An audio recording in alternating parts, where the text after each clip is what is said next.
12월 26일 하루를 새롭게 여는 말씀 시작합니다. 기도하겠습니다. 하나님 아버지, 오늘 우리에게 주시는 귀한 말씀을 우리가 또한 깨닫고 하루를 시작합니다.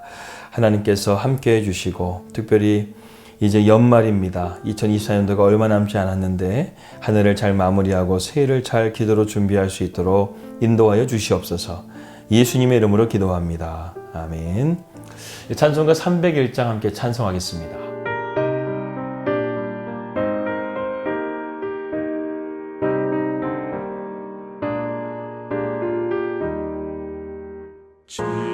지금까지 지내온 것 주의 크신 은혜라.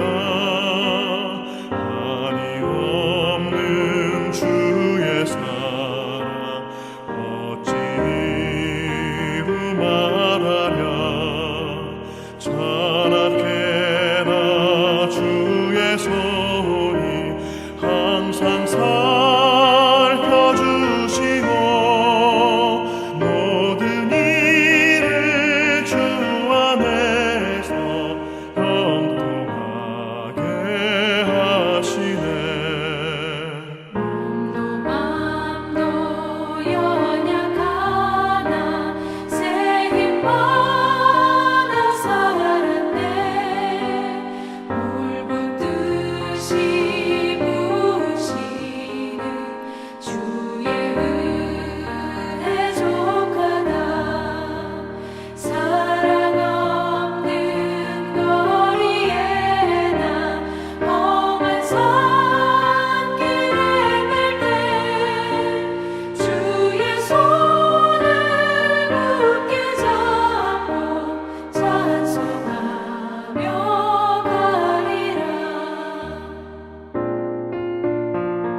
주님 다시 배울 날이 날로 다가와.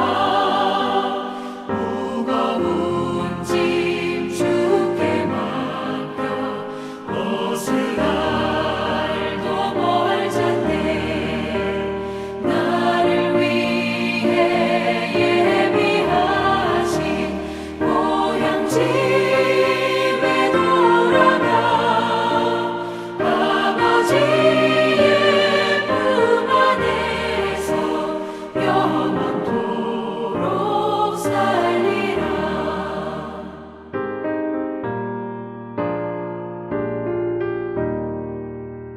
오늘 우리에게 주신 하나님 말씀은 잠언서 29장 1절로 14절입니다. 자주 책망을 받으면서도 목이 곧은 사람은 갑자기 패망을 당하고 피하지 못하리라. 의인이 많아지면 백성이 즐거워하고 악인이 권세를 잡으면 백성이 탄식하느니라. 지혜를 사모하는 자는 아비를 즐겁게 하여도 창기와 사귀는 자는 죄물을 잇느니라. 왕은 종이로 나라를 견고하게 하나 뇌물을 억지로 내게 하는 자는 나라를 멸망시키느니라. 이웃에게 아첨하는 것은 그의 발 앞에 그물을 치는 것이니라. 악인이 범죄하는 것은 스스로 올무가 되게 하는 것이나 의인은 노래하고 기뻐하느니라. 의인은 가난한 자의 사정을 알아주나 악인은 알아줄 지식이 없느니라. 거만한 자는 성읍을 요란하게 하여도 슬기로운 자는 노를 그치게 하느니라. 지혜로운 자와 미련한 자가 다투면 지혜로운 자가 노하든지 웃든지 그 다툼은 그침이 없느니라. 피 흘리기를 좋아하는 자는 온전한 자를 미워하고 정직한 자의 생명을 찾느니라. 어리석은 자는 자기의 노를 다 드러내어도 지혜로운 자는 그것을 억제하느니라. 관원이 거짓말을 들으면 그의 하인들은 다 악하게 되느니라. 가난한 자와 포악한 자가 섞여 살거니와 여호와께서는 그 모두의 눈에 빛을 주시느니라. 왕이 가난한 자를 성실히 실현하면 그의 왕위가 영원히 견고하리라. 오늘날을 보게 되면 참 혼란스럽고 불안한 세상 가운데 살아가는 것 같습니다. 그러나 저는요, 그동안 골맞은 것이 터진 것이 아닌가 생각이 듭니다. 그래서 기왕 이렇게 된 거 확실하게 고쳐서 새롭게 이 나라가 세워져 갔으면 좋겠습니다. 어저께요, 한 목사님의 설교에 나왔던 예화인데요, 너무 충격적인 예화였습니다. 크리스마스 이브 때요, 한 가족이 차에서 연탄불을 켜고 자살을 한 사건이었습니다. 자녀가 5살, 9살, 이쁜 자녀들과 함께 이 세상을 떠나야만 했던 그 가정의 비극은 과연 무엇일까요? 세상도 혼란스럽고 이렇게 어지러운 가운데서 이런 소식을 들으니까 우리의 마음 가운데 탄식이 나오게 됩니다. 오늘 2절의 말씀과 같이 의인이 많아지게 되면 백성이 즐거워하나 악인들이 많아지게 되면 탄식이 많다. 이 말이 정확하게 맞는 것 같습니다. 이 세상은요, 점점 갈수록 악인이 많아지는 것 같습니다. 그래서 지금 많은 백성들이 힘들어하고 탄식하고 있다는 것이죠. 그래서 오늘 잠언 29장의 말씀은 리더의 덕목에 대해서 말씀하고 있습니다. 세 가지를 말하고 있는데요. 첫 번째는 경청하는 자가 좋은 리더가 된다는 것입니다. 1절 말씀 보니까 자주 책망을 받으면서도 목이 곧은 사람은 갑자기 패망을 당하고 피하지 못하리라. 다윗이 밧세바와 간음을 하게 되었을 때 나단 선지자가 와서 책망했을 때 다윗은 그것을 받아들였기 때문에 하나님께서 그를 구원해 주시고 이스라엘의 왕이 되게 하셨습니다. 그러나 사울 왕은 사무엘에게 2번이나 책망을 들었음에도 그 책망을 듣지 않고 결국 멸망의 길을 걸어가게 되죠. 이처럼 하나님께서는 왕들에게 선지자를 보내줘서 책망하실 때가 있습니다. 또한 이 나라의 지도자도 백성들의 탄식 소리를 듣고 백성들의 고통을 들으면서 그것을 잘 다스려 줘야 되는데 그렇지 못하게 되면 백성들은 더욱더 힘들고 어려워지게 된다는 것이죠. 결국 그 본인도 멸망의 길을 걸어갈 수밖에 없습니다. 참 오늘날 우리나라의 지도자들을 보게 되면 참 안타깝죠. 그래서 우리가 사람을 신뢰할 것이 아니라 하나님만에 신뢰해야 된다는 것을 우리가 더욱더 깨닫게 됩니다. 2절의 말씀은 지혜로운 자는 정의를 추구하는 자가 되어야 된다는 것이죠. 오늘 4절 말씀 보게 되니까 왕은 정의로 나라를 견고하게 하나 뇌물을 억지로 내게 하는 자는 나라를 멸망시킨다 그럽니다. 그리스도 신화에 보게 되면 디케라는 여신이 나오게 되는데 이 정의의 여신 디케는 서서 눈을 가린 채로 한 손에는 저울을 가지고 있고 한 손에는 칼을 들고 있습니다. 눈을 가렸다는 것은 무엇이냐면 부한 자나 가난한 자나 권력 있는 자나 힘이 없는 자나 상관없이 공정하게 죄를 묻고 정의를 행한다는 것이죠. 우리나라가 일본에게 나라를 빼앗기기 전에 매관매직이라는 것이 있었던 겁니다. 돈을 주고 관료직을 샀다라는 것이죠. 그러니까 얼마나 백성들이 억울한 일이 많았겠습니까? 탄식하는 일이 많았겠습니까? 그러나 악인은 결국 하나님의 정의 가운데서 자신의 올무에 빠지게 되고 결국 멸망하게 될 것입니다. 그것이 바로 6절 말씀에 나와져 있죠.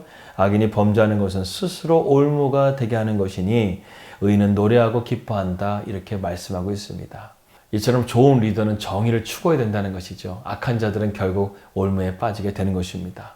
마지막 세 번째는 돌보는 지도자가 되어야 합니다. 13절 말씀에 가난한 자와 포악한 자가 섞여 살거니와 여호와께서는 그 모두의 눈에 빛을 주신다 말씀하고 있습니다. 여기 참 특이한 표현이죠. 하나님께서 우리 모두의 눈에 빛을 주신다는 것입니다. 세상에는 가난한 자와 포악한 자가 있죠. 그런데 부자라고 말하지 않고 가난한 자를 대비하면서 포악한 자라고 말합니다. 그렇죠, 여러분. 부자들은요, 있는 것에 만족하지 않고 더 욕심을 가지고 더 가지려고 한다는 것입니다. 그래서 록펠러가 마지막 죽기 전에 한 기자가 물었다죠. 당신은 지금의 삶에 만족합니까? 그러니까 록펠러가 조금만 더 이렇게 말했다는 것입니다. 그러니까 부한 자들은요, 만족함이 없다는 거예요. 더 부하려고, 더 욕심을 가지려고 한다는 것입니다. 우리 교회 성도님 중에 건물을 가지고 계신 분이 계신데 그분은 처음 계약하고 지금 10몇 년이 지나는 시간 동안 세를 올리지 않았다는 이야기를 제가 들었습니다. 그리고 코로나 때는 보증금에서 2천만 원을 다시금 돌려주고 또 월세도 30만 원을 낮춰주고 지금까지 그 금액을 받으면서 고통을 함께 나누고 있다는 것이죠. 얼마나 귀한 것입니까? 그러니까 이번에 다른 곳에 가지 않고 또 재계약을 했다는 거예요. 이렇게 서로 상생하는 그런 사회가 될 때 그래도 살맛 나는 세상이 되지 않겠습니까? 이러한 사람들이 많아져야 된다는 것이죠. 이렇게 가난한 자들을 긍휼히 여기는 마음, 불쌍히 여기는 마음을 하나님께서는 우리의 눈에 그렇게 빛을 비춰주심을 통해서 보여주신다는 것입니다. 그럴 때 우리가 그렇게 행하게 되게 되면 하나님께서는 어떻게 복을 주시는가? 14절 말씀에 나와져 있습니다. 왕은 가난한 자들을 성실하게 신원하게 될 때 그의 나라가 견고하게 세워진다는 것이죠. 오늘 우리가 이러한 잠언의 교훈을 기준으로 삼고 바른 것에 귀를 기울이고 정의를 지키며 살아가게 될 때 이 세상은 그래도 살맛 나는 세상이 되지 않을까 하는 생각이 듭니다. 그 사도행전의 초대교회를 보게 되면 그들이 가난한 자나 부한 자나 공동체 안에서 서로 먹고 또 서로 나누며 자기 재산을 팔아서 가난한 자들을 도움을 통해서 그들 가운데 가난한 자가 없었더라 이렇게 성경은 말씀합니다. 놀라운 일이죠. 우리 기독교는요 세상의 룰로 살아가는 것이 아니라 하나님 나라의 룰로 살아갑니다. 하나님 나라의 룰은요, 우리가 함께 더불어 살아가는 거예요. 고통도 함께 나누고 그들을 불쌍히 여기고 내가 좀 가졌다고 한다면 서로 나누고 베푸는 것, 이것이 바로 하나님 나라의 룰이라는 것입니다. 오늘도 우리가 하나님 나라의 말씀을 기준으로 삼아서 잘 경청하는 자가 되어주고 정의를 추구하는 자가 되고 그리고 따뜻하게 돌보는 자가 되어져서 이 세상 가운데 선한 영향력을 미칠 수 있는 우리 성도들이 되기를 기도합니다. 기도하겠습니다. 하나님 아버지, 오늘 우리가 좋은 리더의 덕목에 대해서 말씀을 나누었습니다.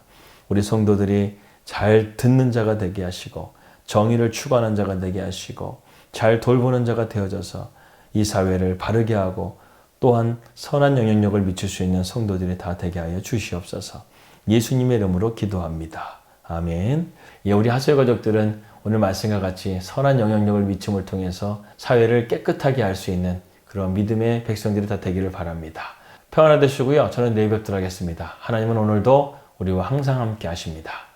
할렐루야.